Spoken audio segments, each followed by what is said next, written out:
Hello, কেমন আছো সবাই? আশা করি সবাই খুব ভালো আছো।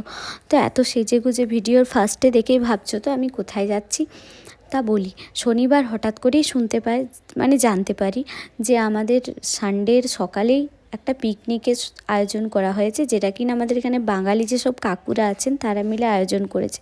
তো সেজন্য আমরাও সকাল সকাল ঘুম থেকে উঠেই একদম চান টান করে রেডি হয়ে যাই। আর আমাদের যেহেতু দুটো বাসের আয়োজন হচ্ছিল আর কি, তো সেজন্যই শান্তিনগর থেকে, যেখানে আমি থাকি নাগপুরে, সেখান থেকে বাসে যাওয়ার জন্য আমরা সকাল সকাল হাঁটা ধরি। তো রাস্তায় যেতে যেতে এই যে কিছু দোকান থেকে স্ন্যাক্সেরও প্যাকেট কিনে নিই, যেহেতু আমার ছেলে এগুলো ছাড়া বাসে যেতেই চায় না, কিছু খেতে চায়, আর আমাদেরও খেতে খেতেই যেতে ভালো লাগে। তো তার জন্য আমরা কিছু খাবার কিনে নিলাম এখান থেকে, দোকান থেকে।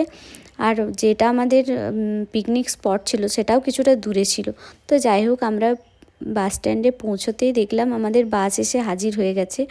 তো তারপর আমরা বাসে চেপেও পড়লাম। আর আমার বর এখানে আমাদের যে ব্যাগে টুকটাক জল খাবার ছিল সেগুলো ওপরের টাঙ্কে তুলে নিল।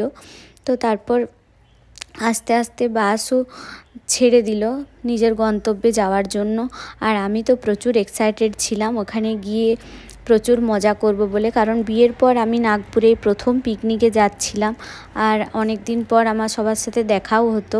তো যাই হোক, প্রথম পার্টে আমি এতটা ভিডিও আপলোড করতে পারিনি যে ওখানে গিয়ে আমরা কি করলাম। সেকেন্ড পার্ট দেখতে চাইলে তোমরা আমাকে কমেন্ট করো। টাটা।